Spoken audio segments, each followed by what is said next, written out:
This episode of Sacred Symbols, a PlayStation podcast, is brought to you by CastBox. CastBox is the fastest growing, highest rated podcast app where you can find all of your favorite podcasts, and it's available on both iOS and Android. You can listen to Sacred Symbols via whichever service you choose, of course, but we hope you'll give CastBox a shot. We think they're pretty rad.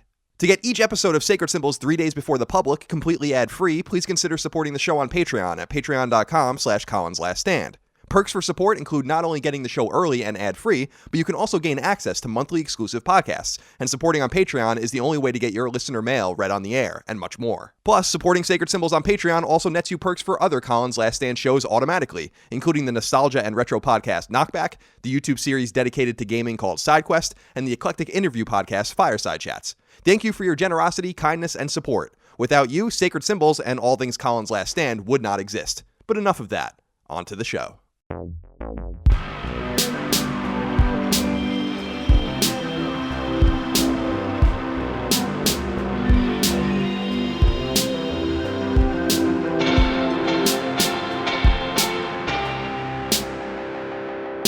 Greetings and salutations. Welcome back to Sacred Symbols, a PlayStation podcast. This is episode 24. My name is Colin Moriarty. I'm joined by Game of the Year, Chris Raygun. That doesn't make any sense. No, it doesn't. How are you? I'm good. Yeah, I'm doing well. I just realized how hungry I was before we just started recording this. I'm Jesus sorry. Christ. I know. There's no time to eat. We'll both starve. Yeah, just starved to death. You know, it's funny because you've actually gotten me to eat a little bit earlier than I'm accustomed to eating, because sometimes you and I go out and get a bite to eat before or after we record. If we're recording two podcasts like we're doing today, we were eating between, but you had a doctor's appointment. I'm busy. I got to get the hell out of here, so no time to eat. But I usually don't eat sometimes till 5, 6, 7, 8 at night. And you have me eating a little bit earlier. I'm trying to keep you alive. Chris, today is a special one-off episode. It's a regular episode of the show. Mm-hmm. We're putting it up. The reason that we're recording this a little early is because I'm going away to see family. Then you're going away to see your family. So we're going to not be able to sync up for some of the month of December, but we want to keep the episodes moving. We're never going to miss a week unless Chris dies or I die. Of course. And Chris, if I die, you can replace me on the show. Oh, sure. Get a new host. Get a new co-host. Do it with someone else. Do it with one of your roommates. I always see that kid, your roommate on your videos. Oh, Sweeney. Yeah. Sweeney. I've never met this gentleman. Neither have I, technically. He always seems to be in the same exact position, actually, on a couch. Why does he get the couch in the living room? What do you mean? Well, he's playing games in a shared space. You're always playing your games in your bedroom. Do you get to play also games in the living room, and he gets to play games in his bedroom?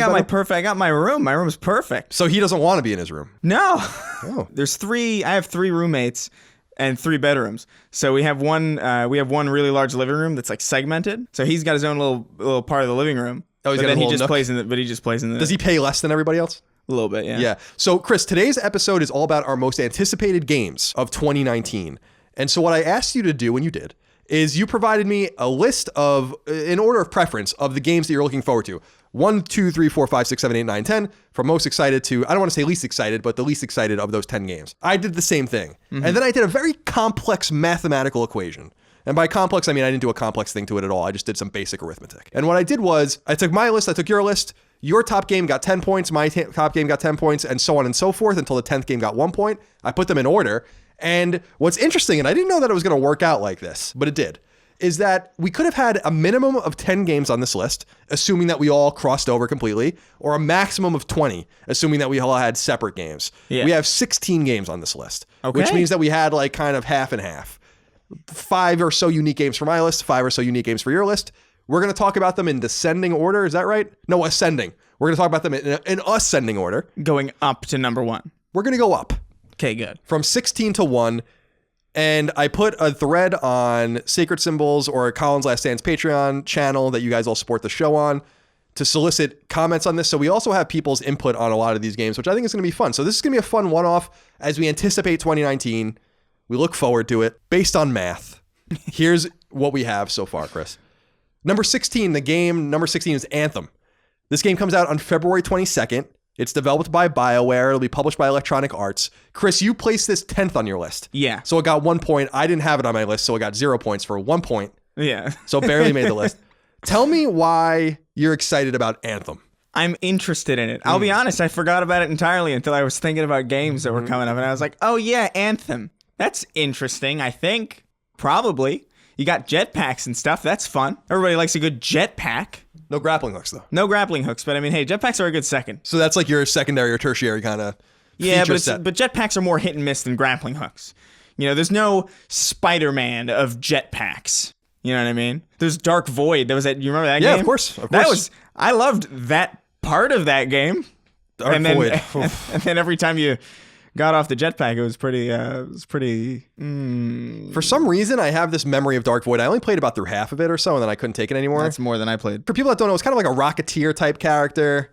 And I just remember this one set piece. It was like this, I don't know if it was ruins or this pyramid, and it had this big tower in the back. I don't know why I remember that set piece, and I remember that was when I put the game down. I'm like, I can't take this anymore. That was a good example of a game that did one thing very well. The flying was awesome in that game, and then nothing else. It was during the era of the double A tier game. Yeah, middle market. And what I remember about it so much, there was so many games like that, and it was developed. I'm looking it up now because I wanted to remember. It is developed by Airtight Games.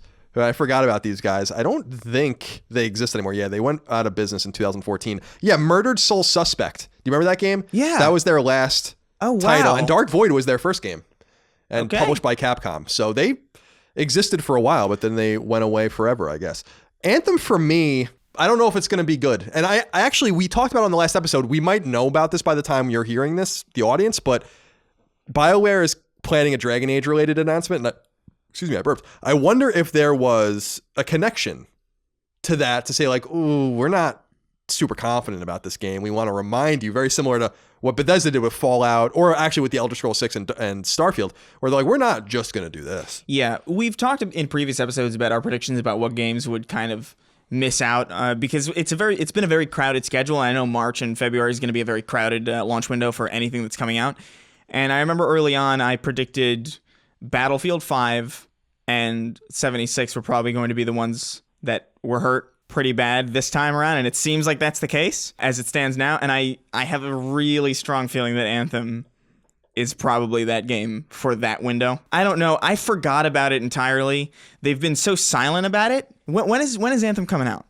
February 22nd. It's unusual for people to know so little about a game coming out in a very relatively short period of time. Yeah, we're about 3 months out, a little more than that. Yeah, and when we're recording this. Yeah, we still don't know really anything about it. And that's partly why I'm kind of interested in it, is because I know so little about it. And it's like, okay, well, at least at the very least, there's probably some surprise there. So, you know, optimistic, I guess, but I am pretty cautious about it, especially since BioWare has been in a very odd place lately, what with the last Mass Effect being a bit of a disaster. Yeah. Granted, it's not the same team. No, it's their kind of offshoot team that I don't even really think is doing anything anymore. That is true. I think Anthem, my prediction about Anthem, and Anthem's in the kind of closed beta window now. By the time you guys are hearing this, I think the closed beta might have begun or is about to begin. But I think it's going to be good. From a gameplay perspective, I think it'll probably be fine. I am concerned, well, not really concerned because I really couldn't give a fuck less. I am interested in if it does well. Those are two different things, because we have seen with Battlefield 5, as we discussed last episode, we saw with Battlefield 5, we've seen it with Fallout 76, these immersive, ubiquitous games that require you to play and stay around, they're not doing well. And Anthem is another one of those games. There's just too much competition in this space. And it's funny because I think single player games are going to be the winner. Yeah, I think so too. In all of this, which is these guys are all eating each other alive. And the other thing is that these games take a lot of resources, a lot of post-release resources, lots of money, marketing power. We're going to see certainly, I would not be surprised if you see an Anthem commercial. I'm calling it now. And I don't know anything about this. I don't really have that great connections with EA anymore. I bet you see an Anthem commercial during the Super Bowl. Oh, absolutely. I wonder what else we'll see during the Super Bowl too, because the Super Bowl will be in early February. These games start rolling out February 22nd. So you want to get your $10 million 30-second spot, might be the time to do it. It might be a good investment. Gonna get a new Final Fantasy VII remake trailer. Yeah, I'd rather kill myself. James Monzello wrote in us and said, "Heidi ho, Colin and Chris, my most anticipated game of 2019 is Anthem. It is simultaneously my best, brightest hope for BioWare's return to Mass Effect greatness, but also I think their last chance before I write them off as being completely EA-ified garbage. Honestly, I loved Mass Effect Andromeda, not as much as the original trilogy, of course, and played through it 3 consecutive times before switching to another game." Ooh, that's insane, James. But I also recognize they didn't just shit the bed on it. They shit the studio like that one CLS Fireside Chats, hotels guests shitified the entire hotel room. That's a deep cut. I had a hotel manager on Fireside Chats once, and he talked about how every once in a while, someone like scats all over the fucking room and you got to go clean. That's horrible. So chances that Anthem makes BioWare great again? Or is it another alt EA dumpster fire? Well, we just discussed that a little bit, James.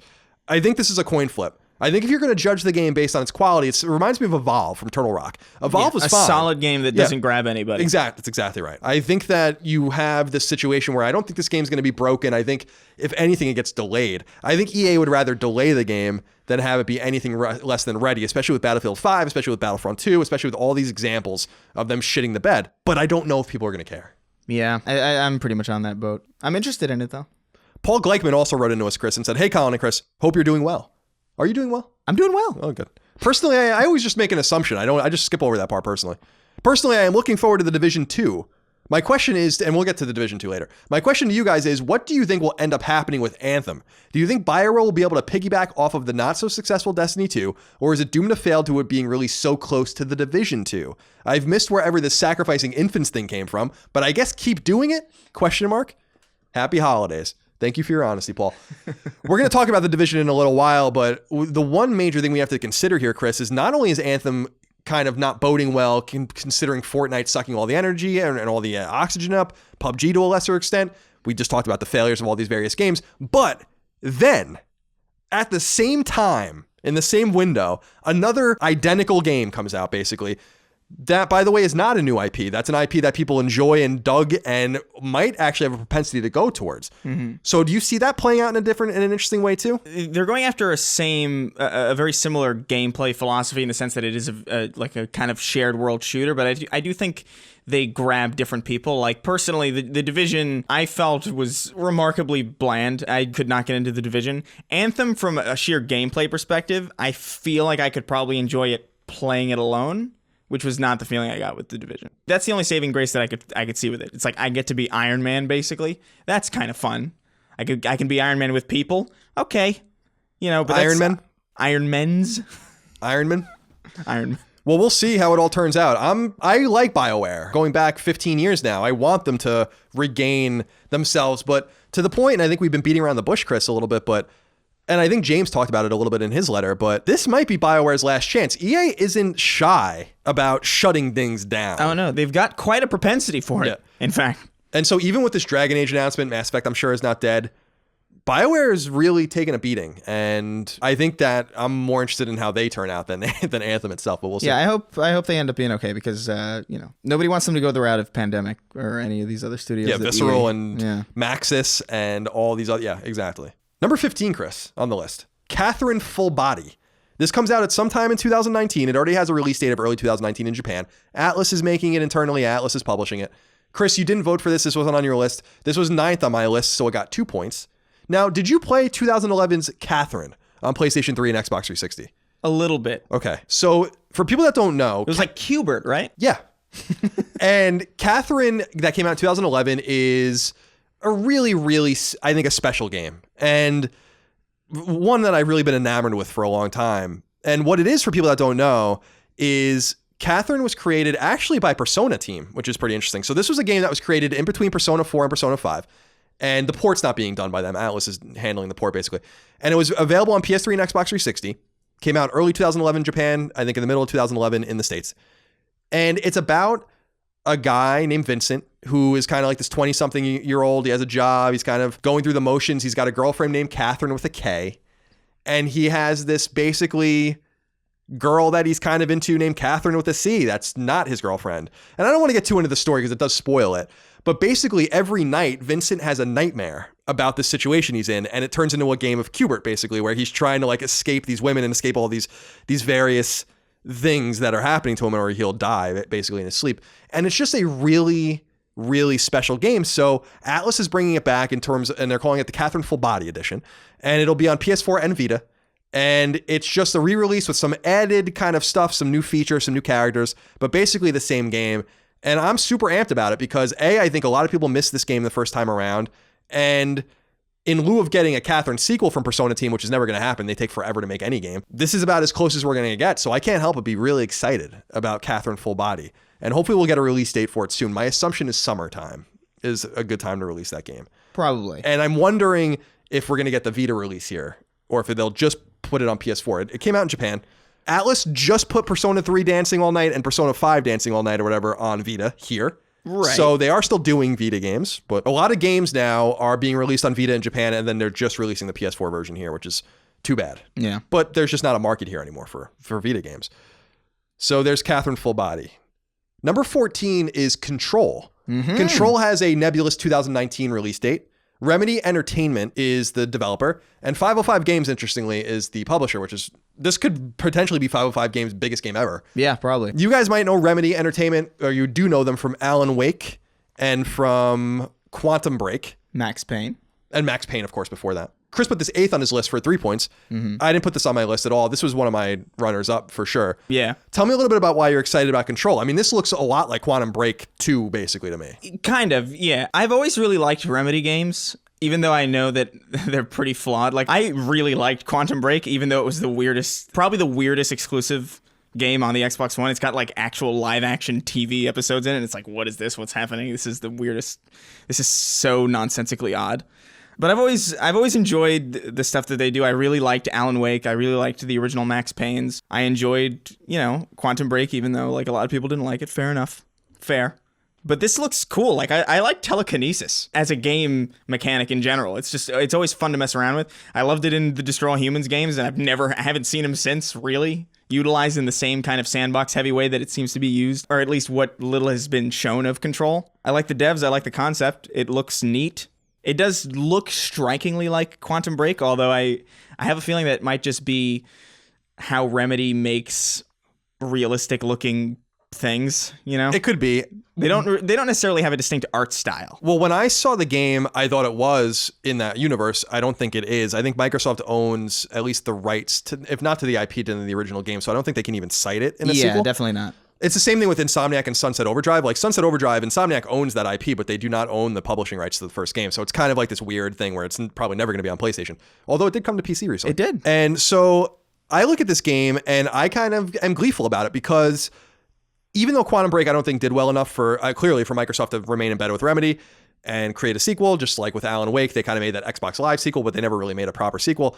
It seems like it's to their advantage to kind of flesh something out, use the assets that they have. I don't know if I want to make this assumption, but I'm going to. 505 Games is not a big publisher, and I assume either 505 Games is putting it all on the line with Control, which is possible, or there's just not that much to make this game. And either way, it seems to be a nice little potential palate cleanser for us. So I have a lot of faith in Remedy. I think they tend to deliver all the time. I know a lot of people disagree, but they haven't disappointed me personally. So number 13, and by the way, I should jump in here at this point because we have a bunch of ties. I put the game first if Chris and I both voted for a game, and then I give preference to Chris's games first and then my games. So my games go last. So that's how we kind of came to this conclusion. So if there's a tie, if Chris and I both voted for a game, then that goes first, then Chris's games, then my games. That's how I kind of dealt with it, just to be consistent.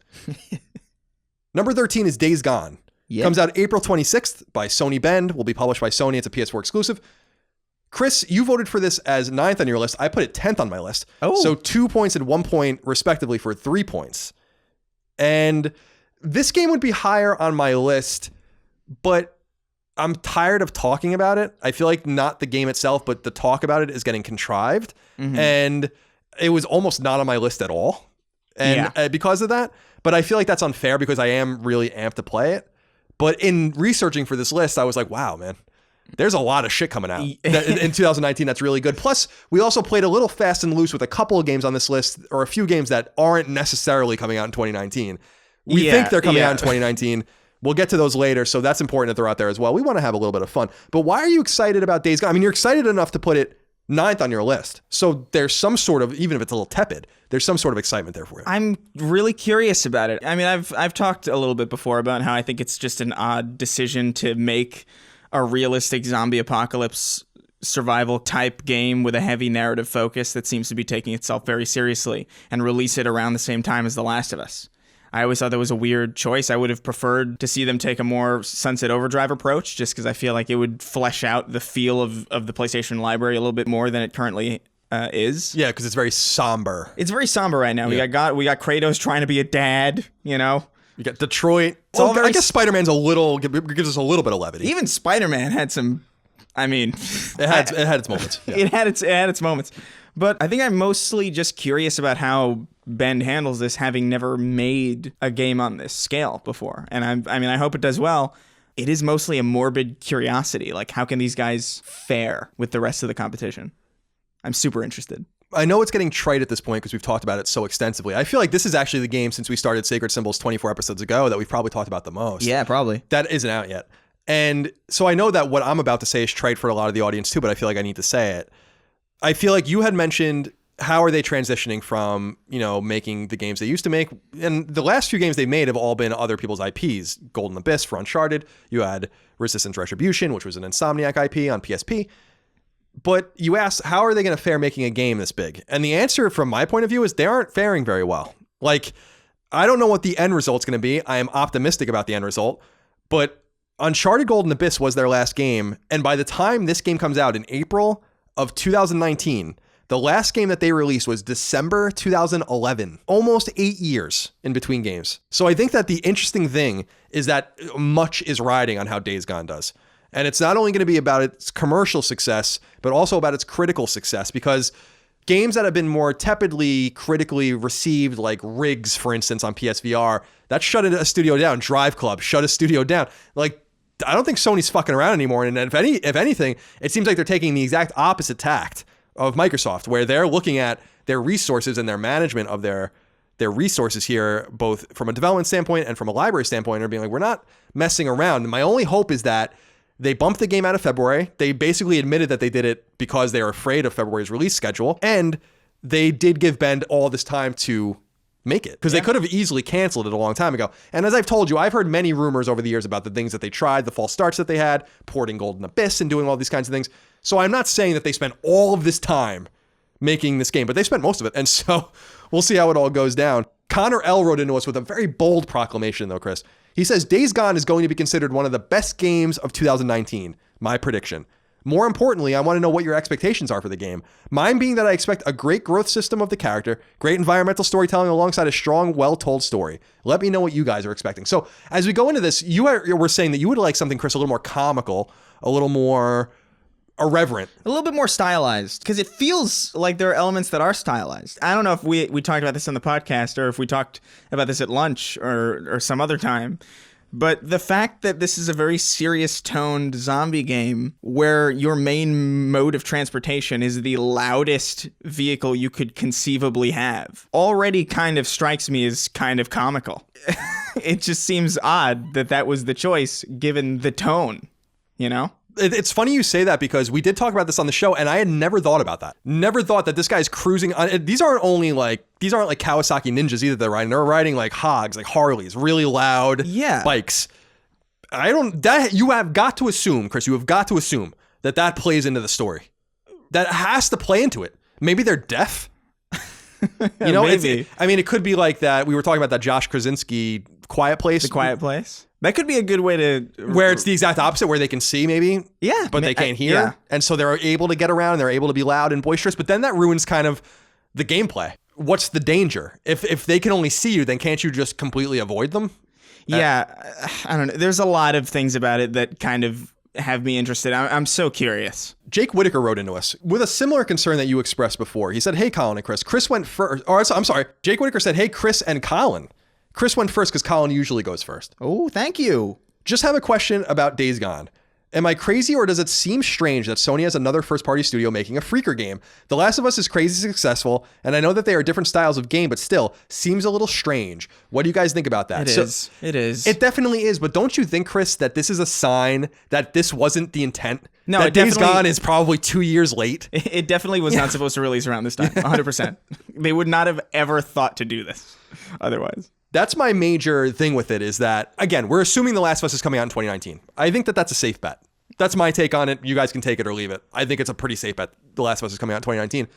But I do wonder what Naughty Dog thinks of it as well. Their game is way more important. And I hate to be that frank about it, but it just is. And it's going to be way more important to the ecosystem, way more important to gamers. And I wonder if they're afraid that the exact opposite's going to happen to them. That someone gets in with Days Gone, a more casual PlayStation fan or a more casual gamer, they bought Days Gone in April, May. Let's say The Last of Us comes out in the summer or early fall. Someone walks to the store and they're like, didn't I just play this? Is it going to cost them any sales? Yeah. I don't know. I don't know. I don't think they're that similar, but they are similar enough to like raise an eyebrow, Thematically, I think that they're similar. Thematically. Yeah. You can call one clickers and one freakers, but at the end of the day. I really hate that. I hate the freakers, man. I hate that word so much. Sounds like a Christian Bible study trying to say something that they really shouldn't be saying. Leighton Irvine wrote into us and said, hello to you both. My most anticipated game of 2019 is Days Gone. Sure, I know there are reasons to be suspicious since the game has been in development for so long and it has also been delayed a couple of times. However, I believe that Ben can produce another quality title as they have in the past, and every time I see a trailer or gameplay for it, I am further convinced it will be worth my time and money. Whether it sells well or not remains to be seen. And I'm going to skip out on the rest of that because it's going to ruin something else that we'll talk about in a little while. I think that the one thing that has me optimistic about Days Gone is the gameplay. First trailer they released of that guy in the warehouse where they're just mowing people down looks fucking rad. I mean, it looks cool. It looks really fun. If it can deliver on that, I think it'll be in a good place. I still wonder about how well it'll do financially, but I think as long as it can deliver on something really well, even if it's one thing, but as long as that one thing that they deliver on is a pretty strong core of the experience, I think they're going to have a good game. I don't think it's going to be a horrendous game or anything. I'm just so curious. I don't know. I don't know what else to say about it other than I really want to know what the hell this game is. If we had our list in order of curiosity, Days Gone would be near the top. Because I think we know, well, I don't want to ruin anything else on the list. Like Catherine, for instance, we already talked about. I know what we're going to get with Catherine. That's why I'm excited about it. But it's not I'm not curious. Yeah, I'm not curious about Medieval Remake, which is not happening. Right. Yeah, I was actually, I don't want to ruin it, but that's not on our list, which I was a little surprised because I'm still not convinced. Fair enough. It is being made by a studio that, Other Ocean, I think, they're in Newfoundland or Prince Edward Island or something like that in Canada. Number 12 on the list is The Division 2. This game comes out March 15th. It's under development at Massive Entertainment, the guys that did the first one, a Ubisoft-owned studio. Ubisoft is publishing it. Chris, this was not on your list. This was seventh on my list for 4 points. It was between this and Anthem, and personally, I think because Anthem is new, I just kind of put it in there. The Division 2, it's not even I'm cautiously optimistic. I'm optimistic that it's going to deliver exactly what I loved about the original Division. It just takes place in Washington, D.C. now instead of New York. There was something quite gratifying about playing that game by myself. And I know that that's really weird, but in reading a little bit more about it, and also in reading what Massive has been putting out there about the game, that was not an uncommon way for people to play the game. And they really did go out of their way with the second one to say, you can do that again. Because I think of what a lot of people expected was something a little bit more like with Destiny, where Bungie and Activision said that you could play Destiny by yourself. And I did play Destiny by myself a little bit, but it wasn't a robust kind of experience. And they didn't really play that up with the second one, but they are playing that up with the Division 2 in terms of Massive and Ubisoft. So I'm really looking forward to it. Where do you kind of come down on it? Because I know, again, the Division, the original one, was a little sterile for you. You didn't really like it. Are you even going to give this one a go? We're going to have to buy this one. Ubisoft doesn't like us or send us games. I'll probably give it a go just because I want to play as much as I can. And I didn't hate the first Division. I thought I enjoyed it for a little bit, but I was playing with friends, right? And so when I was playing with friends, we were all on the same wavelength, and then I had to go do something, and then I came back, and then they were 50 levels above me, and I was like, well, okay, so I'm not playing this anymore, because what you've locked me out is what you've done, basically. Yeah, that's the unfortunate thing. Well, play by yourself. Maybe I will. Bunty's trying to corner me into playing this with him. Maybe I'll play with Bunty. Maybe I can rely on him not to just breeze by me in the levels. Well, we have to deal with his Canadian internet if he does that. We do that. Might be a little tough for us. I have to deal with my LA internet. I know. I saw your upload and download speeds. I have bad speeds, man. Your speeds. You have Spectrum? Yeah. The company fucking sucks. It's horrendous. Terrible company. Sponsored by Spectrum. So I'm excited about it. I'm looking forward to the Division 2. We have a few letters. Let me put down my glass here. I put my glass down behind me, as Chris can see. Chris has a nice little table next to him on a chair. And I sit at my desk, turned around, and I put my glass down behind me. And I just know I'm going to spill it on my laptop one day. That water, sure as shit, is going all over that $3,000 laptop. Oh, one day. I'm going to have a meltdown. And I'll put it on the podcast. I won't edit it out. That'd be a great episode. Jorge Aponte wrote into us. And remember, by the way, you can support us on Patreon at patreon.com/ColinsLastStand. That's the way you submit questions, comments, concerns, thoughts, and ideas to our show. You get early ad-free access, just like Jorge did. He said, hey guys, I'm a fellow believer of avoiding hype for upcoming video games. We need to keep our expectations in check. Saying that, why do I have a first-class ticket aboard the hype train for the Division 2? Pretty interesting. Do you think that this is deserving of a hype train? No. Why can't people just be excited? Why do people have to be hyped? They just be like, hey, I'm looking forward to this. I think I'm gonna have a good time. Yay! I'm so happy. Everybody's gonna be like, it's gonna save my life. This game. I'm gonna get diagnosed with stage 9 cancer. Oh! And then suddenly, when the Division 2 comes out, it's gonna be gone. It's gonna be replaced by DLC. By the time you get stage 9 cancer, you've been dead for 3 years. No, I don't know. I don't like hype trains in general. Like, I'm excited for things, you know. I'm excited for certain games that I'm coming up that I'm sure we'll get into a little bit later. But I think people really just kind of go overboard with it, especially with the Division. I mean, come on, the Division. Come on. I guess the only way that I can understand true hype train ticket purchasing and punching of that ticket is if you spend hundreds of or thousands of hours with the Division, which some people did. Yeah. And I know I spent 50 hours with it. That was about enough for me. My favorite memories, it makes me laugh of the Division, and I think I've remarked about this on the podcast before, so forgive me for that, is going into the dark zone by myself and just getting fucking murdered. Like, I would like get something and then try to get out and just get swarmed by like teams of people, and I'm like, I never got out of there by myself alone ever. Yeah. I would go in there, I'd dick around. These people just hit me with the the butt of their rifle and shoot at me and steal my gear. Stupid assholes. I like how I'm like lecturing people about hype when there's a video of me screaming about grappling hooks in Doom. Tom Redder Never mind. Disregard everything that I'm saying. Yeah, just ignore Chris. Tom Redder wrote in and said, "Greetings, Colin and Chris. How excited are you for the Division 2 and Anthem? What has you more excited about or of the two?" I think that Chris is more excited about Anthem. I'm more excited about the Division 2. That's fair. Yeah.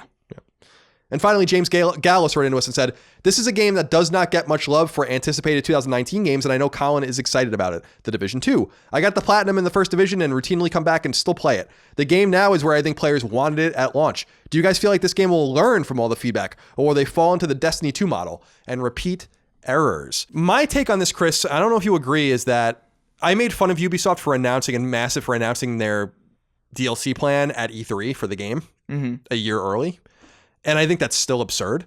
But I think it was showing that they actually are actively trying to learn from the Destiny 2 experience, from other experiences, being like, this is exactly what we're planning. So when the game comes out, so when the DLC is going to be ready, we're going to have 3 big DLC packs. So at least they're anticipating issues. And I think the other thing we have to note with these kinds of games is 2 factors that they can't seem to control until closer to launch, which is how many people are actually going to play it, which is going to be relevant to how well the game does and how kind of it sustains itself. And number 2, how does the game run at launch? Because I don't know how the servers are going to run, what's going to be the crush and the load on the servers. So I think that there's just things they can't anticipate. Yeah, I have a pretty decent amount of faith that the Division 2 will probably run fine on launch. I didn't have problems with Destiny either. Like Destiny and the Division and these other shared world shooters have had, weirdly enough, kind of the smoothest launches of a lot of games that have come out lately. Like Fallout 76 is just like, wow. Just like, it brings me back. It's horrifying. Yeah. I haven't played it, just reading about it. I was reading the patch notes and I was like just going through their Reddit. I'm like, this is unbelievable. No, it's the patch notes are insane. I think, what is it? The next big update is they're going to put in an FOV slider or something. That should be like a day. Push to talk is what it is. Push to talk. How? Also, how is that not already in the game? That's what I'm saying. Number 11 on the list, Chris, is Devil May Cry 5. Devil May Cry 5 comes out on March 8th. Developed internally at Capcom, published obviously by Capcom. Chris, you had this 7th on your list for 4 points. I did not have this on my list. Talk to me a little bit about why you were excited about the return of Dante and Devil May Cry. Because I saw a gameplay video of someone he was dual wielding a single motorcycle. Which is alone, that's like, you could name the game that. And as long as that's in it, I'm totally down for it. I don't know anything about Devil May Cry. I played like maybe a couple of hours of 4, maybe like a little bit of the first one, but this just looks ridiculous, and I'm excited to play it. There is a collection, right? Didn't they re-release? There's a definitive edition of 4? Oh, okay. Maybe that's what I'm thinking of. If I'm not mistaken. So you have a little bit of time to catch up if you wanted to. Yeah, probably won't. Yeah, why not? But, Well, this is a different turn for Devil May Cry, I think. Actually, I don't want to say that. It's a turn back on the road for Devil May Cry because for some reason, Capcom thought that they should make Devil May Cry serious. And, the DMC. Yeah, DMC. Thing. Now, Ninja Theory made DMC. Ninja Theory is now owned by Microsoft, so that's done. But I do think that they, in a weird way, kind of are reclaiming the franchise for the fans. And I think maybe they saw optimistic sales figures for the collections, or because there was a collection on PS3. I don't know if it was on PS4. And then for DMC4, or Devil May Cry 4, I should say. So it seems like it's getting back to the zaniness at the core of the franchise. People, of course, will remember that Devil May Cry was the original Devil May Cry was the first iteration of Resident Evil 4. And so there's a lot of history there. And I think that they had something unique. It's similar to Onimusha, which just missed my list as well. That's coming back out, Onimusha Remastered. Just these little tangents to the past where I think they're starting to test the waters to see if they want to bring these things back. And Devil May Cry is certainly of another era. But I think that, Yeah. I mean, we were talking about why Spyro Reignited trilogy was so fun. I mean, it's totally 20 years old. I mean, there's nothing about it that's modern. Yeah, and there's something refreshing about that, Exactly. especially now. And I'm looking forward to the zaniness of it. I'll say, I played a little bit of DMC when they did that weird reboot. I thought that was a pretty good video game. I thought it was weird that it was called Devil May Cry because they really easily could have called that something else and people probably wouldn't have hated it at all. Well, I want to dual wield one motorcycle. What? Well, you'll find out soon enough. In early March. Number 10. Or number 10. Did I just say number 10? Number 10. Dude, I'm having like a nervous breakdown. What the fuck does that? I think I'm having a stroke. That's okay. I'm gonna leave that. I'm leaving that in. You just gotta walk it off. I'm leaving that in. Number 10. Oh, I understand why, because I was trying to say shovel, I think, at the same time as 10, so it came out as Tevin. Doesn't really make any sense. Number 10, Shovel Knight King of Cards is the next game on the list. Comes out April 9th, in development, Yacht Club Games over in Marina Del Rey. Yacht Club Games is, of course, self-publishing. Chris, this wasn't on your list. That's not a surprise to me. This was 5th on my list and gets 6 points. So Shovel Knight King of Cards is the final DLC pack for Shovel Knight. And basically what the Yacht Club team has been doing for their DLC, as promised on their Kickstarter originally, is going back and just remaking the original campaign with one of the bad guys as the playable character. So they kind of twist things around and kind of morph things around. And they did that with Spectre Knight, which was really, really great. And they did that with Plague Knight, which was less great. And now they're doing it with King Knight. And I think it's going to play the most straightforward. So I have very little to say about it other than that Shovel Knight is just so immaculate. It's just so good that any new Shovel Knight is going to be huge for me. And while I wish they would just move on to the sequel, I know that they did promise this stuff in the Kickstarter and therefore I have to deliver it. Yeah. And have also made an enormous amount of money on Shovel Knight, so they're not in any rush. But that's a game that's on my radar. I assume this is not on your radar at all. You're not really... Honestly, are you a side scroller? I am a side scroller guy, but like I think I kind of treated this as games that I'm excited about that I'm also kind of just curious about it. And Shovel Knight being a DLC is just something that I'm just not... It's also why I didn't really have, Medieval on it. Because as much as I am looking forward to playing Medieval, if that's coming out in 2019, not super sure. They say it is, but They say it is, but as much as I'm excited about it, I just know what I'm going to get with Medieval because I've played it. And that's why Spyro wasn't on my list for this year, or like Crash was never on any of my lists. I know what I'm going to get. I have no idea what I'm going to get with Anthem or Devil May Cry or Control. I have no idea. Yeah, Control, you have a semblance of an idea of what you might get, but you can't know. You know? And there's that tantalizing curiosity. Of course. Drags me along. Number 9 on the list, Chris, is Metro Exodus. Metro Exodus is another game that comes out on February 22nd. 4A Games, the Ukrainian developer, is developing it, and Deep Silver is publishing it. I'm not sure if Deep Silver is going to retain publishing rights to it or if that's going to transfer to THQ Nordic, which now owns Deep Silver, but I did some research and it looks like Deep Silver will remain its own label. So you didn't vote for this at all. It's number 4th on my list. This was 11 for me. Number 11. This was really close. So this got 7 points for us. And I mean, I don't know what else to say. I think that, 4A Games has only made basically Metro games. I think that Metro 2033 and Metro Last Light are awesome. Mm-hmm. And I think that there's no reason to think that Metro Exodus opening itself up a little bit too. It's not as open world as I had thought it was. I went and did some research and watched some videos. It seems to be a little bit more akin. What's a good example? It seems to be actually kind of akin to like Tomb Raider, where it's... So it's like quasi open world, right, like exactly. arenas. And exactly. Yeah. And I mean, it's not in third person, obviously, but it seems to be most akin to that. So it's a little less linear than the other ones.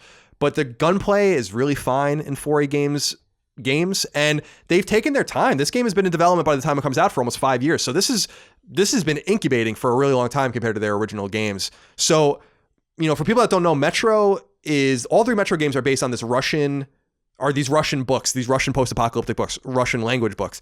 And it's about the end of Russia and the end of the world with nuclear war and how people live in the subway systems under Moscow and how they're dealing with like these mutants and shit. It's a really cool premise. It is. I love the premise of the Metro games. I do too, because we always get the perspective. It's very similar to The Witcher, actually. We always get the perspective of Americans or Canadians or Europeans or Western Europeans. But with like The Witcher, we got a Polish fantasy novel in video game form that's very famous. With Metro, we're getting a Russian novel that we would have never heard of and never have ever seen. I have it on my shelf. Never would have been translated if not for these games. So that's what's exciting about it for me, is that we have so much post-apocalyptic shit. Fallout 76, another post-apocalyptic game in the United States, but this post-apocalyptic game in Russia, kind of like Stalker. So it's not like it's the first time that's ever happened, but that's the nice change of pace for me. Yeah, no, absolutely.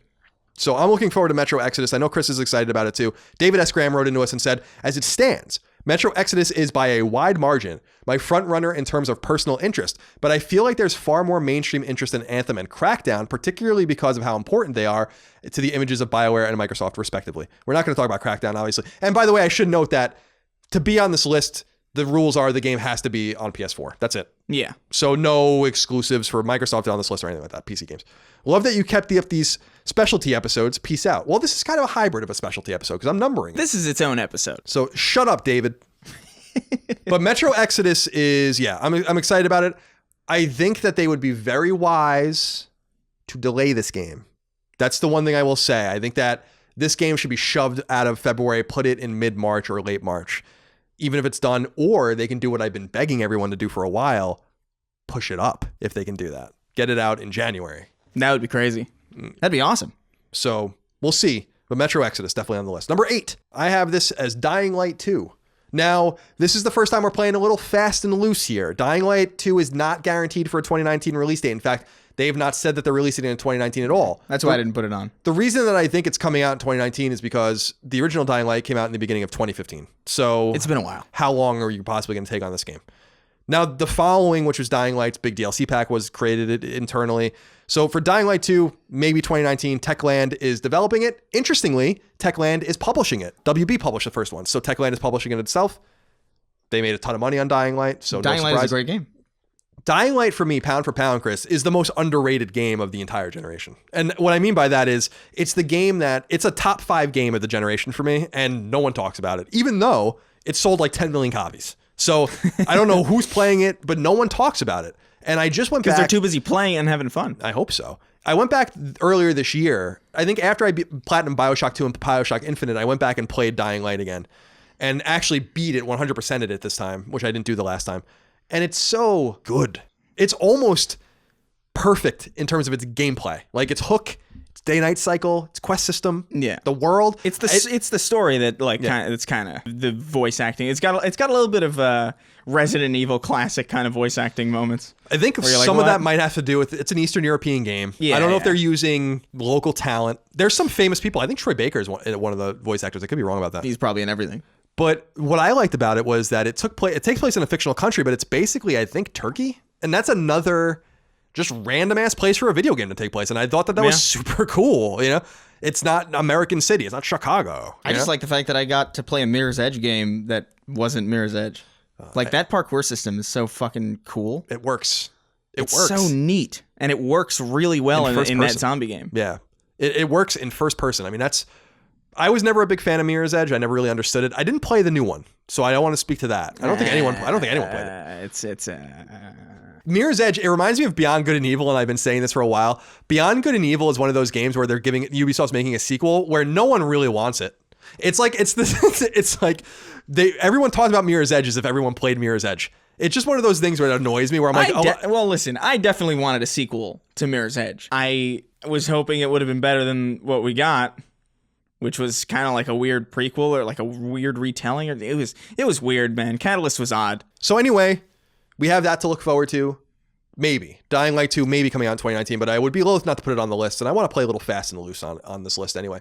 My assumption is that you're going to see that game in the fall, although maybe you see it in the very early year 2020, which would be 5 years to the date, basically, of when the original Dying Light came out. But I have to encourage you guys, if you've not played Dying Light, if you've not played Metro, if you've not played Metro Last Light, a few of these other games we mentioned, you got to go play these games. And they can all be had for cheap. I would assume you can get both Metro games that were natively released on PS3 and Xbox 360, but ported to PS4. I think you probably get them both for maybe they're pretty each. cheap right now. Yeah. Also, Techland just made like such a crazy 180. They made the original Dead Island, right? Yeah. That was terrible.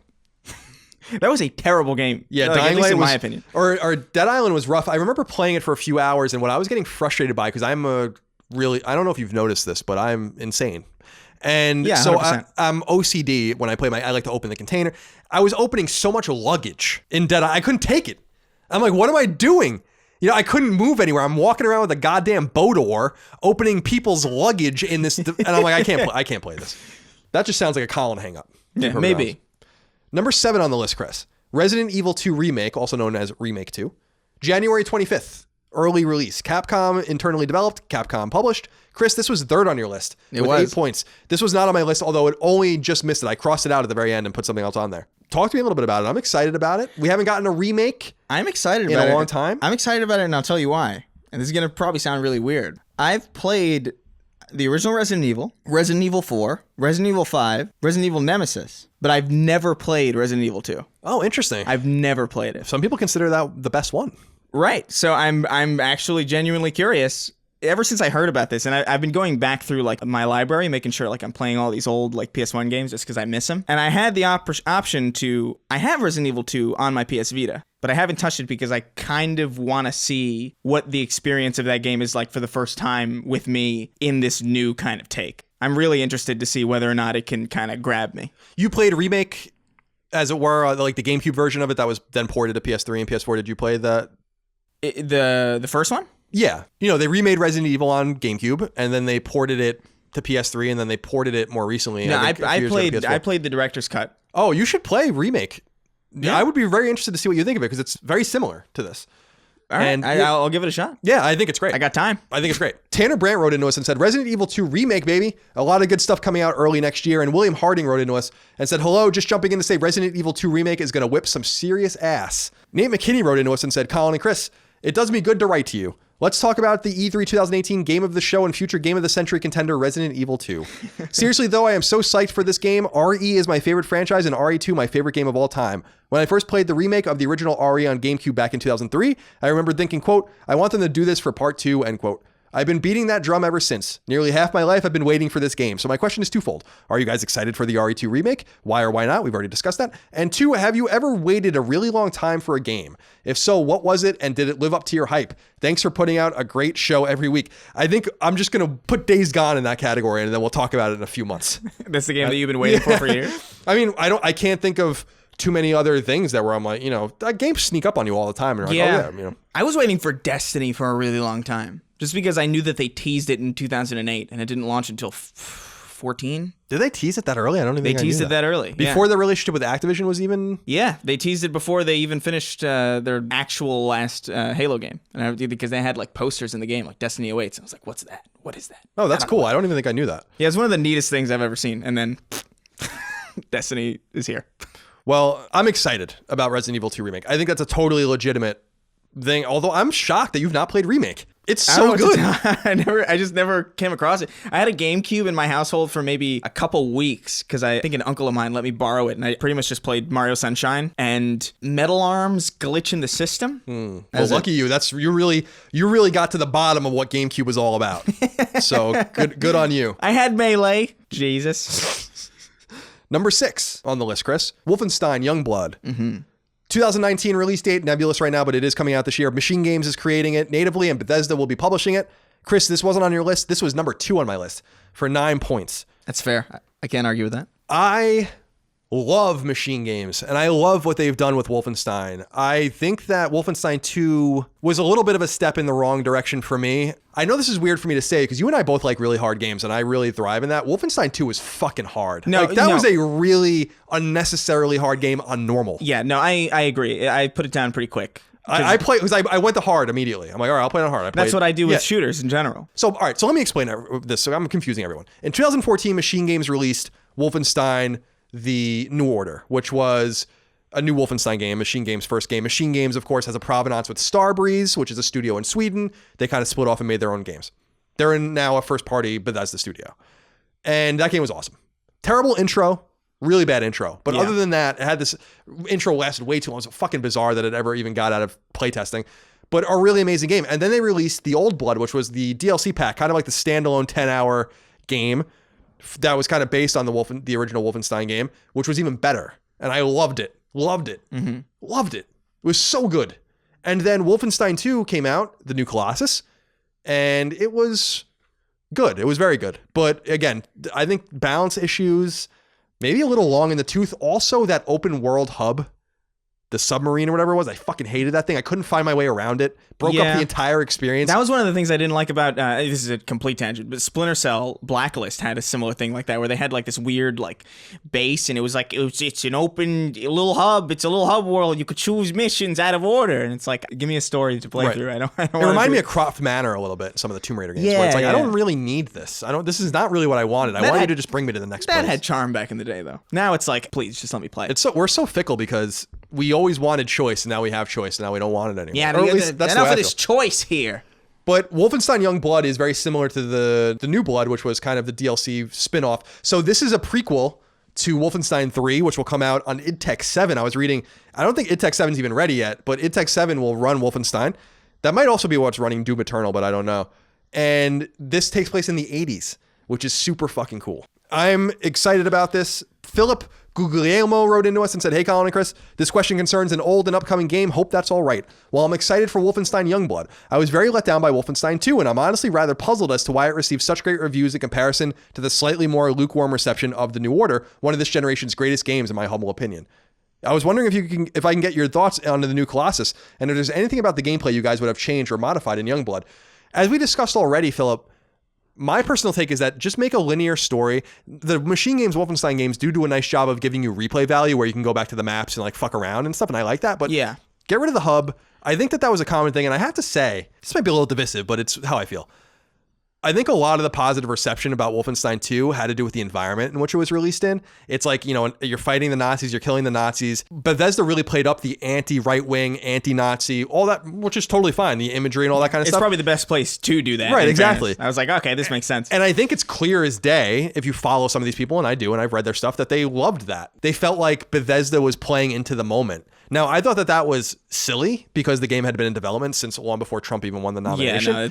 But I gotta be honest with you, I think that has something to do with it. I really do. I enjoyed Wolfenstein 2 quite a bit, actually. I liked it. I just felt like there was something...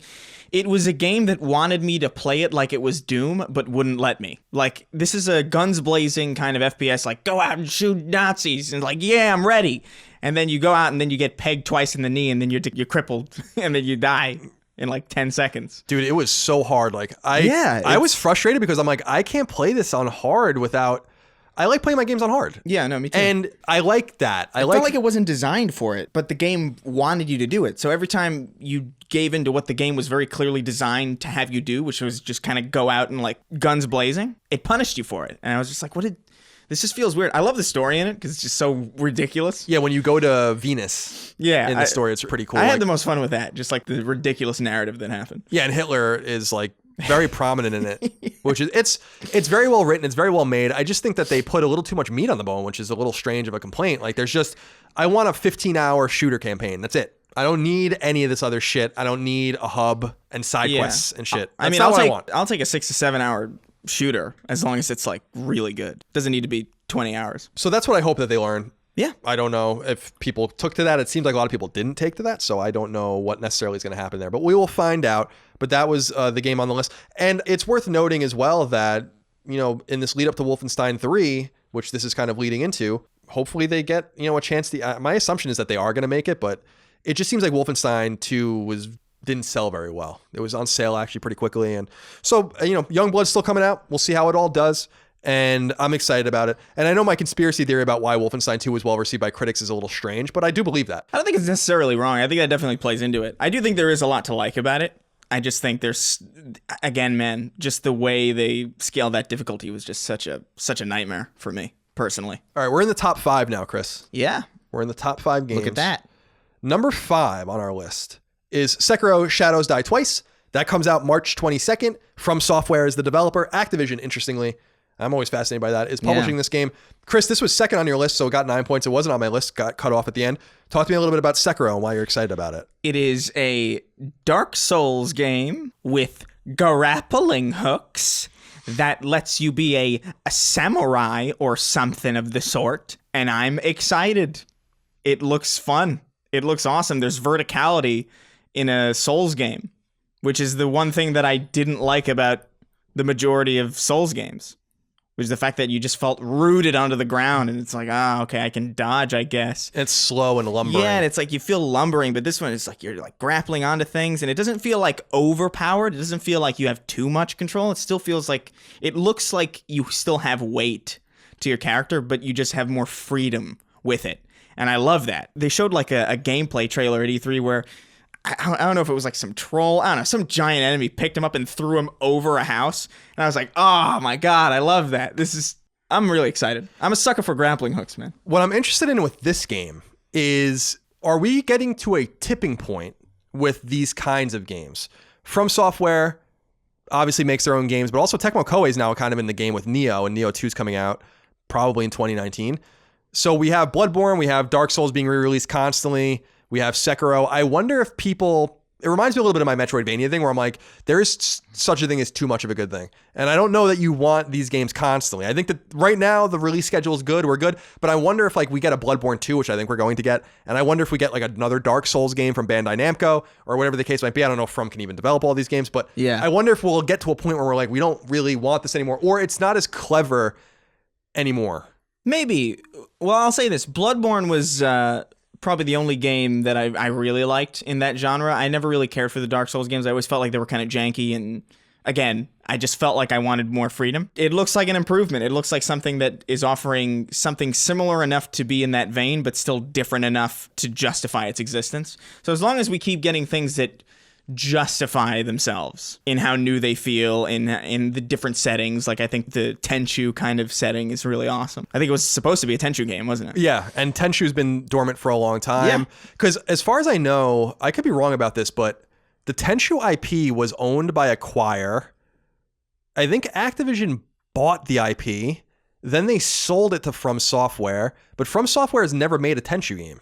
So I think that this was their first attempt at that.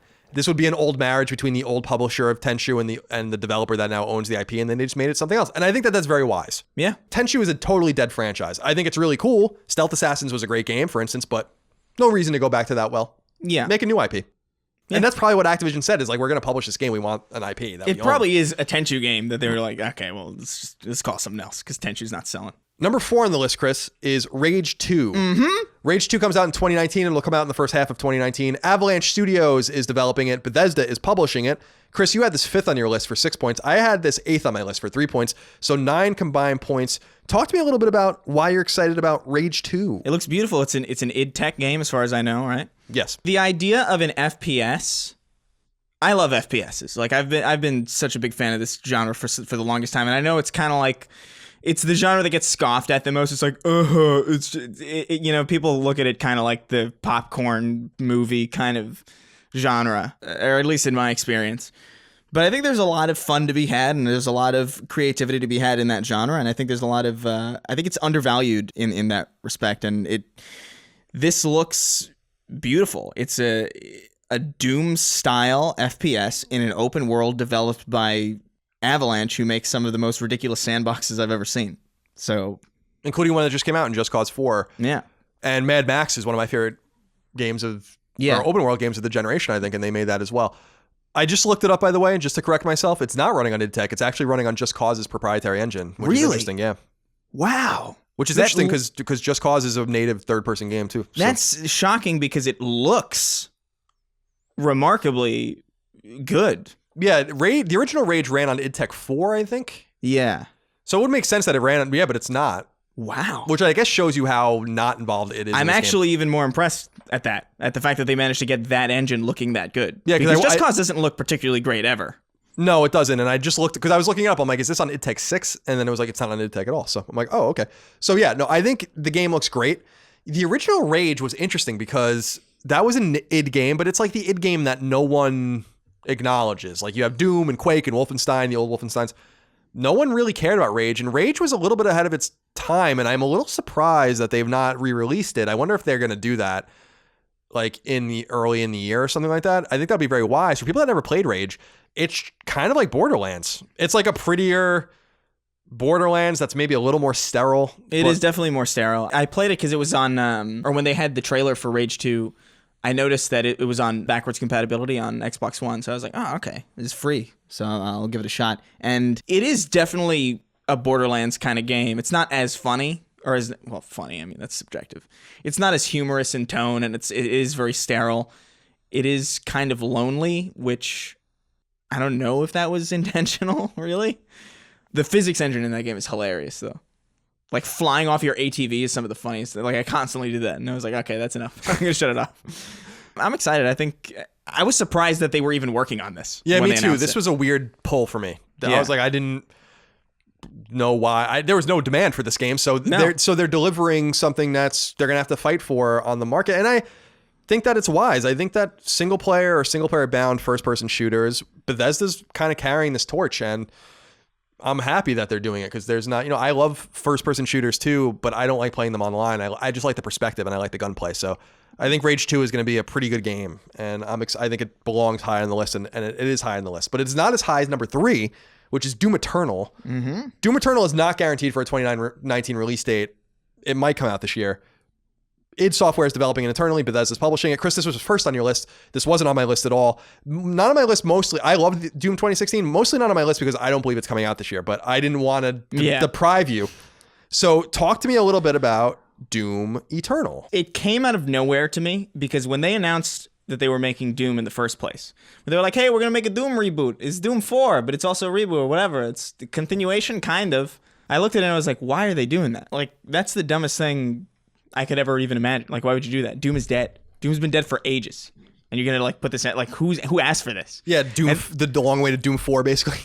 Yeah, like, and Doom 3 was, I think Doom 3 was good. I do too. It was not Doom, really, as far as, like, what I wanted out of a Doom game, but it was a pretty solid first-person shooter, but I was like, okay, they probably lost their way with this kind of IP. It's best that it stays dormant. And then the multiplayer beta came out, and I played that, and I was like, wow, this is trash. This is awful. I hate this. And then the game came out, and it was the best thing I'd ever played. It shocked me to my core how much I enjoyed that game. Everything about it. The fact that it was an FPS game in 2016 with a silent protagonist that somehow had more character than a lot of characters in FPSs since then. Like, there's more character in the Doom Marine in Doom 2016 than there is in a lot of FPS characters. Like, it's ridiculous. The way he, like, breaks things.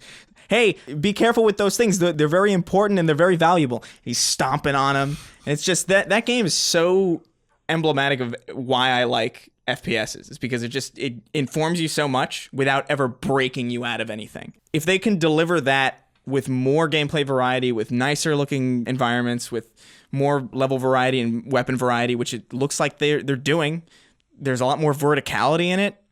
And I just have a lot of faith in id now. They feel rejuvenated to me. Like, I feel like they finally know what they're doing. They do feel like they know what they're doing again, which is nice because they were under Carmack, who obviously went to Oculus and I think is in some legal trouble now. Or because Bethesda was suing Facebook, I think, because there was like a bunch of shit stolen. I don't know. Or presumed stolen. I don't really know the details. People can look it up, but they did seem to be lost. And, you would hear stories about Carmack. So I think that they have just different people in charge now that understand what gameplay is all about. And I'm really excited and happy that they decided to very quickly follow Doom up with a sequel, because I think it's very wise and prudent to take advantage of the situation that they've developed for themselves, because we were talking about Rage 2 as well, and Wolfenstein. And what's funny, Chris, is that all 3 upcoming Bethesda-published first-person shooter, single-player first-person shooter games are on this list. And I think that says a great deal about our... We shit on Bethesda constantly because of Fallout 76, but the fact of the matter is there's this whole other wing of developers and publishing initiatives that they've undertaken that I think is very exciting. Yeah, I just feel like they have really solid leadership under Marty Stratton and Hugo Martin. I feel like those guys just like really turned it around. When I watched there was this great documentary that came out on YouTube about like the making of Doom or whatever, and they interviewed Hugo Martin, who's one of the guys at id, and every time he's on screen he's talking about, yeah, I just love killing demons, it's fun. And I'm like, I'm so glad he's where he is. Yeah, what better person to be in charge of a game like this? Perfect. I love it. Andres Avalos wrote into us, Chris, and said, hey, Chris and Colin, with 2019's impending tsunami of story-driven games, I absolutely cannot wait to play Doom Eternal. I'm drooling just thinking about the fast-paced, smooth, and maximalist FPS action that nothing has been able to do since Doom 2016. Connor R. wrote in and said, hey, C Squared, I'm here to make it C cubed. Don't like that at all, Connor. Nah, Cut the shit. Doesn't roll off the tongue nearly as nice. Much like 2018, 2019 is looking to be another excellent year for game releases. Doom Eternal, Rage 2, Metro Exodus, The Last of Us 2, Ghost of Tsushima, and Cyberpunk 2077, all like incredible games. I have news for you. Cyberpunk's not coming out this year. Yeah, that's why I didn't put it on. I would pick Cyberpunk. However, I have my doubts that it and Ghost of Tsushima will even release in 2019. There you go. Therefore, I choose Doom Eternal as my most anticipated game, simply because Doom 2016 is one of the best games of the current generation from a pure gameplay perspective. And in parentheses, it says Chris nods. I did. Matthew Brousseau wrote into us and said, hey, what's up with the deadly duo? Hope all is well. Are we deadly? I guess so. I guess. Will you allow that? I'll allow it. What are you guys expecting from Doom Eternal? More of the same? Would you guys like to see certain features added? I know Chris is super excited for the grappling hook. Cheers from Canada. More of the same is fine for me, but I'm more curious what you think. More of the same is fine for me. That's all I needed from it, and they gave me more. I love that they're doing the Dark Souls invasion thing, because it's a way to have like multiplayer without it being a drag, you know? Oh, I love that. I could just go into somebody's game and like mess them up, but like it's not this traditional kind of I'm another Doom Marine and I'm here to Doom Marine your Doom Marine. You know, it's I don't know what I'm saying. I like when you make yourself laugh. It's funny to me. The movement system looks really fun and refined, and the new assassination or whatever the glory kill system looks like it's fast and fun. And I love especially during their E3 presentation when they I know what you guys are here to see. You want to see some mouse and keyboard action, don't you? And they busted out the mouse and keyboard, and the guy's actually playing it like he's not playing a gameplay demonstration, you know? Like he's playing like a person would actually play, and it's just like, this looks beautiful. If you guys don't want to play Doom, if you want an excuse not to play Doom, go watch Polygon's video of Doom. It's the best. It's fucking awesome. I'm not saying I'm the world's best gamer, but I don't know that I would have put that gameplay up. Not as good as the Cuphead gameplay from GameSpeed, but close. But close. Well, nothing's going to be better than that Cuphead shit. Yeah. Still one of the great gameplay clips of all time. Still the best. Had no idea how to jump. Or never played a 2D side scroller, I suppose, in his entire life. Somehow found his way into the games industry. Number 2, Ghost of Tsushima. We think this is coming out in 2019. Mm-hmm. There has been no confirmation. Sucker Punch is developing it up in Washington. Sony is publishing it. Chris, this was on both of our lists at number 6. So we got 5 points each from both of us. Cool. Ghost of Tsushima. What can I say about this? Sucker Punch is a studio that seems to work in threes. They made an N64 game that no one cares about, but then they made 3 Sly Cooper games, then they made 3 Infamous games, and now they've moved on to Ghost of Tsushima. And there's no reason to expect that this move into realism, this move into photorealism, and also more realistic gameplay, this move into, I don't know, some sort of realistic historical bounding. It's strange for them, but based on their jump before from Sly to Infamous, there's no reason for me to think that they can't do this. And the trailers that we've seen and some of the gameplay looks phenomenal. And you know what I love the most about it is that they came right out and they were like, listen, we want this game to be cool. We want this game to be fun. There's shit that doesn't make any sense in this game. This guy's armor is from the wrong era. There's no horses like this in Japan. And I'm like, you know what? That's awesome. I love that you're just going on and on about that and just setting the stage to say like, do not take this too seriously. This is like the game we're developing. And we don't think you want to see this takes place in the 14th century or whatever. We don't think the 14th century samurai look cool. So we made him an 18th century samurai. You know, so I think that kind of stuff, I really respect that. It also looks gorgeous. I'm really curious as to how it's going to play because like an open world samurai game, that sounds like something that I should be able to be like, I've played that before. But it's not. It's 100% not. And it looks gorgeous. That scene where they're fighting in the flower petals are like swirling around. It's like, this looks nuts. It's intriguing to say the least. Yeah, I like it. I think it's funny too, the gameplay, when they showed some of the gameplay of him like walking down a trail. I'm like, you know what? It's totally outrageous. He's just murdering these dudes. It turns into a third-person action game. Doesn't matter. You know, and I like that it seems to me that they're immediately embracing the gaminess. Mm-hmm, And that was what they've always done. Sly Cooper was a very playable game. Infamous was a very playable game.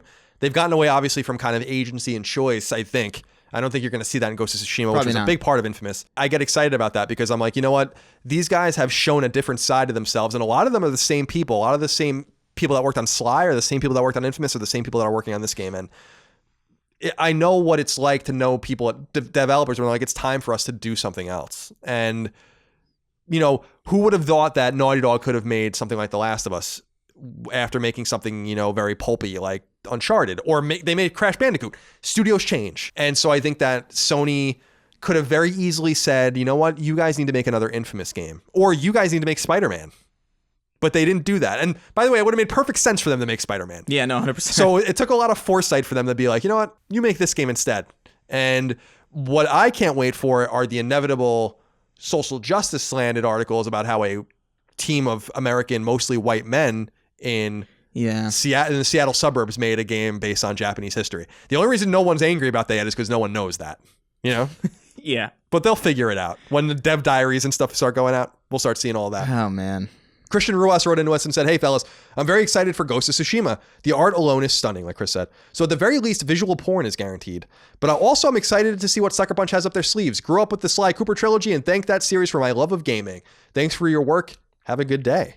And Damon Weathers wrote into us and said, hey, CNC, are either of you excited about Ghost of Tsushima? I, for one, am, but I don't recall either of you really talking about it in past episodes. Sure, certainly, we've talked about it in past episodes. Aside from just mentioning that it's coming out. Oh, well, I guess so. Well, I mean, there's not much else to... We don't know much about it. We haven't seen anything since E3, so. I've liked a lot of what Sucker Punch has done and love me some sweet samurai action. All in all, just curious what your temperature is on this one. Thanks, keep killing it, and those infants. Man. We really started something horrifying here. We've become an infanticide podcast. The number one infanticide podcast in the world. It's a great sash to wear. But we already mentioned this. I mean, just it being number 2 on our list shows you the esteem that we were generally holding this game in. Although, to be fair, it got a kind of a point sway because we both had it actually in the middle of our list. But nonetheless. Mm-hmm. Chris, I think we're finalizing this list with a game that is obviously number 1, and that's The Last of Us Part 2. 2019 release date. This hasn't been confirmed yet, but I'm pretty sure it's coming out this year. I think it's a safe bet. Naughty Dog is developing it just down the street. Sony is publishing it. Chris, you had this 4th on your list. I had this 1st on my list for a combined 17 points. Talk to me a little bit about why you might or might not be excited about The Last of Us Part 2. No, I'm pumped about it. I appreciated the original game. I appreciated The Last of Us when it came out. I think personally I was more enveloped in BioShock Infinite as a narrative. And those things, for some reason, were like constantly compared to each other at that time. It was weird. Well, 2013, I think they both came out that year. Yeah, but it was weird. It always struck me as like a weird comparison because they're so vastly different in genre and everything. Yeah, just gameplay, perspective. But after finishing BioShock, it's so grandiose, and I think there's a lot of gameplay elements in BioShock, obviously, that I found myself more attracted to. The FPS angle, like the skyhook angle. And stuff like that. So The Last of Us I played it more accurately. I watched people play it. And I was just like, okay, this is a really solid story, but I don't feel like there's a lot of choice here. A lot of the gameplay sections did seem to me kind of more or less linear. It felt like really your biggest choice was bottle or brick in a lot of scenarios. And it struck me more as like a story than a video game. And so I kind of let it slip to the wayside. And when they announced this new sequel, I wasn't surprised because of the first one's success. But I was pretty cautious about it. I was like, I don't know. I feel like it'll be probably more of the same kind of, what can you do with a third-person action game with this kind of tone? I don't know. And then the E3 trailer just completely changed my mind, like overnight. It looks so ridiculously violent. The maneuverability through certain objects and the way Ellie moves through the environment alone. Last of Us 2 looks very visceral, and it looks like they've refined a lot of things, and I feel like I'll probably enjoy it. I don't want a super linear experience as far as gameplay goes. I like being able to experiment. The story can be linear, that's fine. But I think from what I've seen, it just looks tremendously appealing. I understand why the initial instinct at Naughty Dog and with Neil Druckmann was to not make a sequel, because, or on a beat-to-beat basis with the gameplay and with the moments in the game, I didn't know how they were going to recapture that. Like watching Ellie slink around and kind of get away from people and bash some dude in the head with a brick, and they're running through an apartment building, and I'm like, how are you going to capture this father and daughter relationship again? And the answer is that they're not. It's not about that. Now it's about Ellie. She's older. And I got to tell you, the E3 playthrough really didn't change my mind, but impressed me, because if they gave me more of what we already had, I would have been perfectly fine with that and perfectly smitten with that. Mm-hmm. But I couldn't believe how visceral the gameplay was, as she's hiding under the van, as she's running from thing to thing, and they're finding her, and you can tell that there's a ton of semi-scripted moments that you will or will not encounter depending on how things are going. From a dynamic design perspective, I don't even know how you make a game like that. Yeah, the presentation to me, now with Red Dead as like something that's behind us and something that we can reference, it looks like there's a lot of that level of kind of care and detail into the environments and the animations of the characters that you're coming across, even if they are enemy AI, but just the way she moved through that bookcase for some reason was like, how did they do that? I don't know why that was impressive to me, but it was. Now multiply that by like thousands, yeah. Right? That's the thing that really interests me too, is she runs under a van at one point, and they're looking for her, and then someone crouches down and sees her under the van, and I'm like, they had to render that just in case this moment happened. Now, that might not happen at all. Then how does that affect everything else? I know we talk about the dynamics of games a lot and how things kind of interact with each other and how impressive that's becoming from an AI perspective and from a design perspective. But with fine AAA $100 million plus market or just rather development budgets, how many of those exist in that game? And how many times can you play through it? And can you have been quiet so that never happened? And then they spend all of this time on that for gamers that will never see it. I love that kind of shit. Yeah. That shows love. Yeah, that's the thing about it is to me, like when I watched people play The Last of Us, the first one, I didn't feel an immediate urge to play it because I didn't feel like I could do things all that differently. But like watching that gameplay reveal felt like, okay, I want to try that now. I didn't get that feeling from the first one. I don't know if I was burnt out on third-person kind of stealth games because I was playing a lot of Splinter Cell at the time or whatever. It's been a while since I've had that kind of niche filled, and they got me.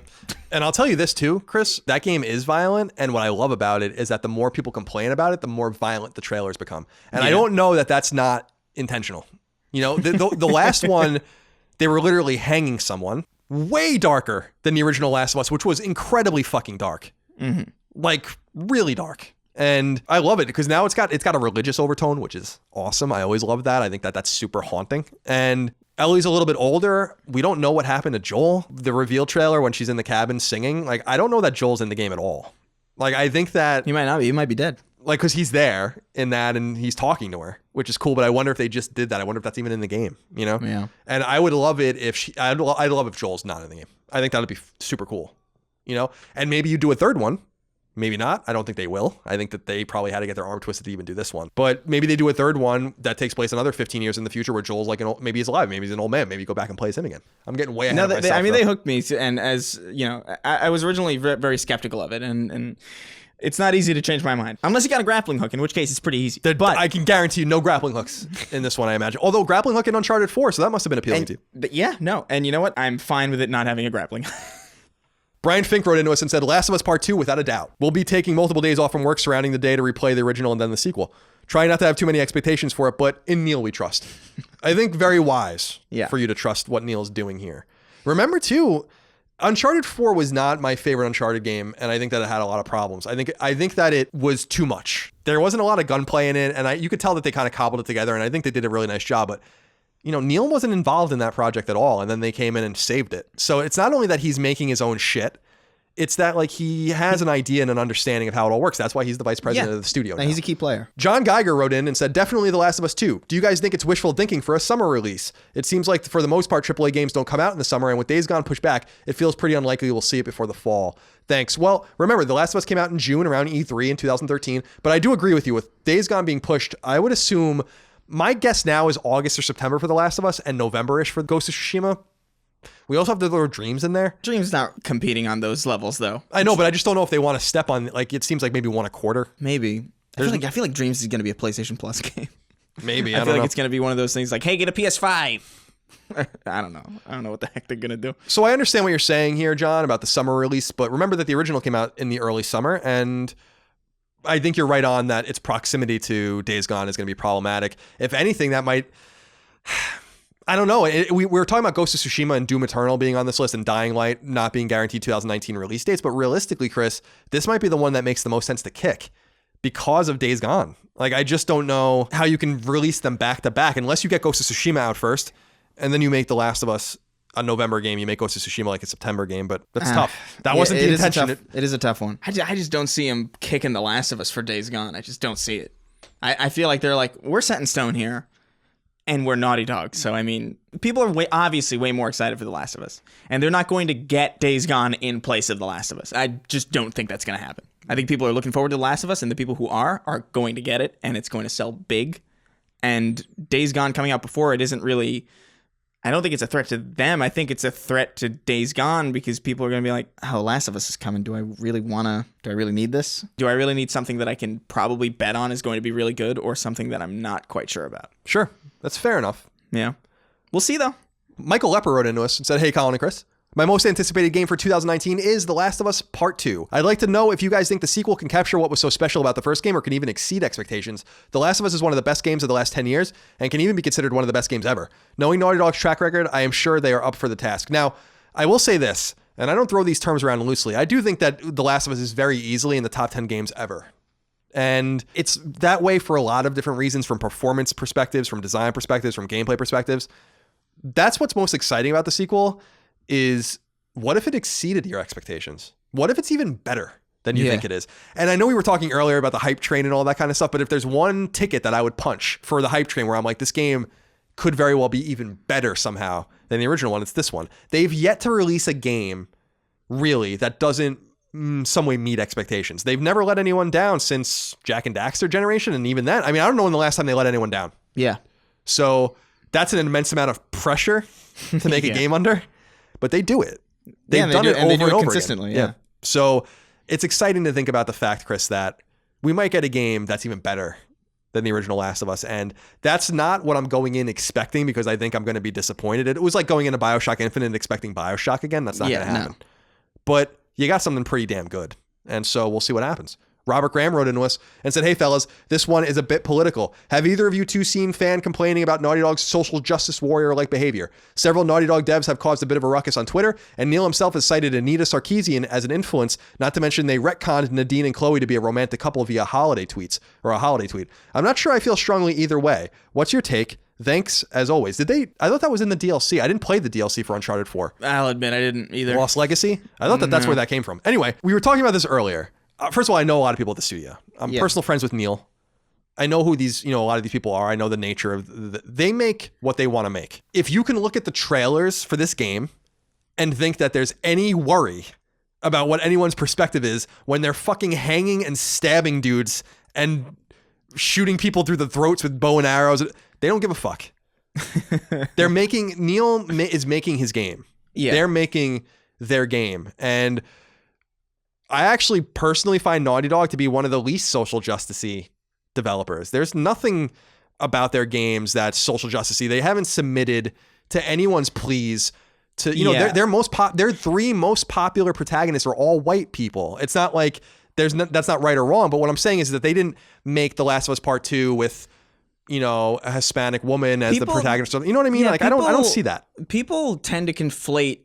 And it's really just the internet's fault, because terms like social justice warrior are just like meaningless now. They don't really mean anything. People conflate just being open to things. The fact that, they made Ellie a lesbian. How social justice? Like, no, it's just lesbians exist. It's fine that they're in a video game. That's not a problem at all. What do you mean? It'd be weird if they came up with a game and now everybody's a lesbian all of a sudden. We retconned everybody for inclusive. That's weird. That's like weird, and just why would you do that? But like, people seem to have, I think everybody's on like a hair trigger with this stuff, where it's like anything that's even remotely viewed as left wing or right wing is now suddenly, that's a Nazi, that's a social justice warrior angle. Ellie's a lesbian, that's very clearly social justice. People need to calm down. I think that as long as the game is good, I don't care. I don't care if it's a super SJW game. It needs to be fun and enjoyable for me.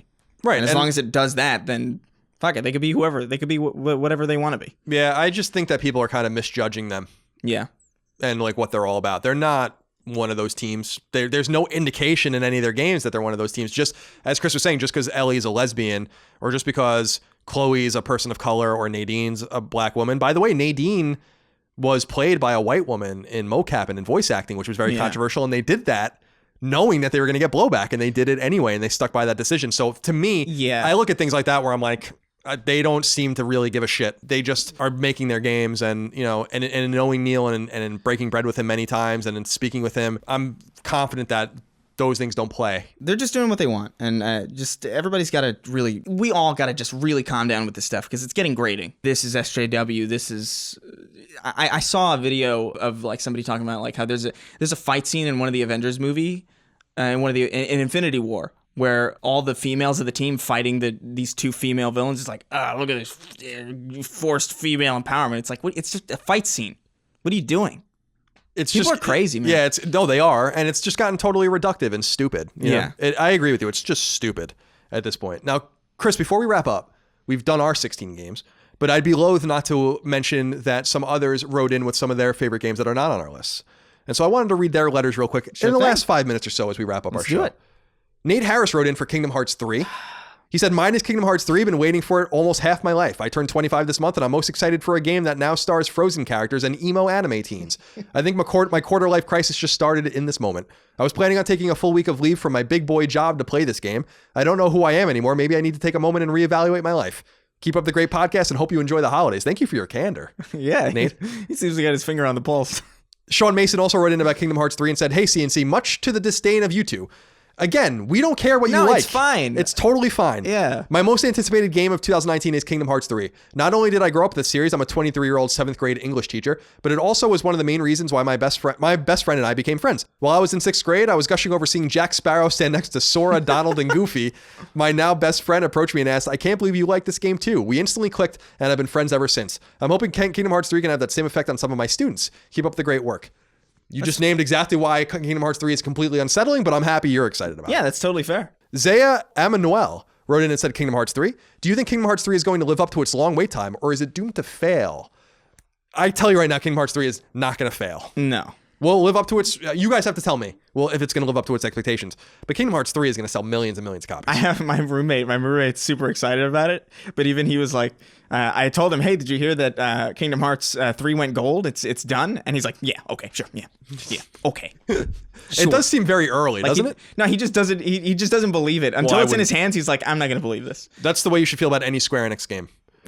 Yeah. Noah wrote in to us, Chris, and said Death Stranding is his game. Now, I can pretty much tell you this game's not coming out this year. Yeah, definitely not. He says, hello, Colin and Chris. Are we not sure if Death Stranding will even be a 2019 title? If there's a slim possibility it could be. What is your excitement for the game? What are you expecting from Kojima, as this will be his first big game since leaving Konami? Has Death Stranding even given you enough to be excited about for it in the first place? Love the show and hope you guys have a wonderful day. The fan theories, Chris, about it being a human delivery system between worlds and stuff like that, that has me more excited than anything they've shown. I've actually been, I don't want to say unimpressed, but kind of just like, oh, the gameplay they've shown, I'm like, all right. It just kind of exists. I remember the most impressed that I was when they showed, what's the actor who the main character is based on? Oh, Norman Reedus. Norman Reedus. When they showed his character walking up like a steep hill and the animation was like weirdly like uncanny. It was like, oh, okay, so he's actually, there's something about the animation that really impressed me. I was like, okay, that's cool, but I still don't know what the game is, so I don't have any like real reason to be super excited about it. I have faith that Kojima is going to deliver an experience that I'm probably going to really enjoy, because I don't think he's upset me yet. Even with Metal Gear Solid 5's rushed production, it was still a very enjoyable video game, and I always felt like it was more Konami's fault anyway. Samuel Mills wrote in us and said, Star Wars Jedi Fallen Order, which I totally forgot even existed. He said, good day to you, gentlemen. I would have to say my most anticipated game of 2019, assuming it actually comes out, is Star Wars Jedi Fallen Order. Even though we've seen nothing of it so far, I'm excited for what it could be. For you guys out there that don't know, this is a Star Wars game that was announced from the audience at E3. Oh! Yes. It's that one, okay. It's Respawn's game. Respawn, of course, is the studio behind Titanfall, and they're making a Star Wars game called Fallen Order. It was clearly not supposed to be announced at E3. It was super awkward. I can't imagine that game's coming out this year, but they did say it would. They did say it was a 2019 I don't think it's coming game. out this year. We haven't seen anything about I'm it. excited at the prospect of that, because Titanfall 2 is one of the best shooters in a while. It's a very underrated shooter, both from a multiplayer standpoint and a single player standpoint. No, I'm looking forward to that. I actually straight up forgot it existed. They haven't shown any. I don't think they've even talked about it. Yeah, it's just some guy in a crowd being like, Star Wars is coming. Yeah, it was Vince Zampella being like, It was so this is awkward. It was awkward as shit. Ace Combat 7 is Neem's choice. He says, looking forward to the release of Ace Combat 7. Finally, I grew up with Ace Combat 4, Shattered Skies. The dogfight gameplay and visual quality were both great, but the side storyline was truly something special. The way the game used still animation drawings and narration to tell a story of war, nationalism, and personal loss was something I had never imagined possible in a PS2 game. I hope this long-awaited entry in the series can live up to what made the earlier game great. Are you a flight combat guy? I can't play Ace Combat. I'm just not good at it. There was one Ace Combat game that I really liked back in the day, but I lost it, and I just don't remember what the hell it was. But it was an Xbox 360 one. And no, I really liked it. I never felt compelled to go back to it. I think I was too stupid to really play a single player game like that without... I needed cutscenes back then. So I think I missed pretty much everything. Fair enough. But I like them. They're good. The final one we have, Chris, for this episode, Ian wrote in and said, Bloodstained Ritual of the Night.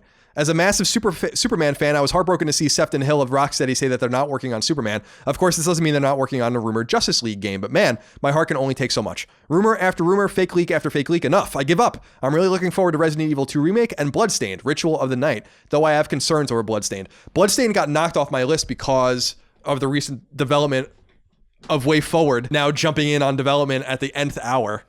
So I am super concerned about Bloodstained to the point where it's not on my top 10 list anymore, where it would have been very high on my top 10 list. It's a shame. Yeah, it is a shame, but it is what it is. But that was a good list. Very exhaustive list. Yeah, there's a lot of games coming out. And still apparently several more left to be announced at the Game Awards. Right. We're recording this. This is going to go live after the Game Awards, but we're recording this before the Game Awards. So the episode after this will catch up on the Game Awards. It's because we need to accommodate Chris's vacation schedule and more importantly, more imminently, my own vacation schedule. Yeah. So I appreciate all you guys' patience out there, all your guys' patience out there, and gals, of course. But that's our list of 16 games plus your guys' input. All of those games will be available on PlayStation 4. One of them will be on Vita. So that's exciting. I don't think any of them are PSVR enabled. So I did have one PSVR game floating in the ether, which got scratched off early, but it was Vacation Simulator. Once I saw the full list once I was like, oh yeah, that got scratched off the list in about 2 seconds. But I am looking forward to that. But that was fun. I enjoyed that. I hope that was instructive for everyone to kind of get excited as you maybe map out your own path through 2019. And we'll see what games actually come out at the dates that we announced. If any of these games will get pushed out of the year, I assume 2 or 3 of them will not come out this year. Yeah, we'll find 100%. Out which ones. My early guess, Ghost of Tsushima, I think might be. Yeah, Ghost of Tsushima maybe. I could see that being delayed. I don't see Doom being delayed at all. But they never said 2019, did they? I think they did. I think they did. I don't think I'd be so excited without that little nugget of information. And I could be wrong, but whatever. And maybe Dying Light as well. They didn't say 2019 for that, but I don't know. Go back and play Dying Light because I actually never finished it. Oh, it's so good. That's what happened to me. I got very deep in it, and I just restarted it, did all the quests, got as many of the trophies as I could. Very fun game. I tried to play it online to get some of the trophies online. Maybe we can play it online together, actually, to get the trophies. People are just so dumb on that game online. I was like, I wanted to fucking murder someone. Also, my name is Moriarty-IGN on PSN, and I think that was a bad idea because it just gravitates idiots towards me, or people ignore me or try to kill me. And so I'll be able to change that soon. Although I don't know if I'm going to. Don't do it. I don't know if I'm going to change my name. That's been my name forever. Yeah, no, don't do that because you're gonna change your PSN name and then you're gonna open up your computer and it's gonna be like Windows XP because that's probably like some side effect that they didn't even look into. It's like what? Windows Vista, even worse. When I graduated from college, my parents bought me a laptop with Windows Vista. God bless you. Yeah, that was the thing that happened for a while. Chris, that's all I have, and that was a fun episode. I really enjoyed that. Yeah. I like these one-off episodes that we're going to do. Remember, we're going to have a normal episode next week that will catch up on all the news. The week after that, we're going to do our favorite moments of 2019 with your guys' interactions, of course. I think that's going to be a really funny one. Yeah. And then the week after that, I'm going to do a solo New Year's episode. And then the week after that, Game of the Year. And we cruise right back in. So no weeks off. We will be here every Tuesday on Patreon, every Friday on free feeds. Remember to support us on Patreon at patreon.com/ColinsLastStand for early access, all of that kind of stuff. Ad-free access, the ability to submit questions, comments, concerns, thoughts, and ideas, exclusive podcasts, Q&As, etc. Lots over there. We can't do the show without your support on Patreon, so please consider it. Leave us nice reviews on free feeds, and be nice to each other. Yeah, it's the holidays. For God's sake, be nice. Yeah, Jesus. Or as Dagan would say, my brother, do nice to Dagan. And that's what you guys are going to do. Nice to Colin. Do nice. Chris, thank you for your time. Of course. And we'll see you guys next time. Bye. Take care, guys. Sacred Symbols, a PlayStation podcast, is fan-supported over at patreon.com/ColinsLastStand. The following names are at the producer level or higher on Patreon, and I want to thank you from the very bottom of my heart for your incredible kindness and generosity.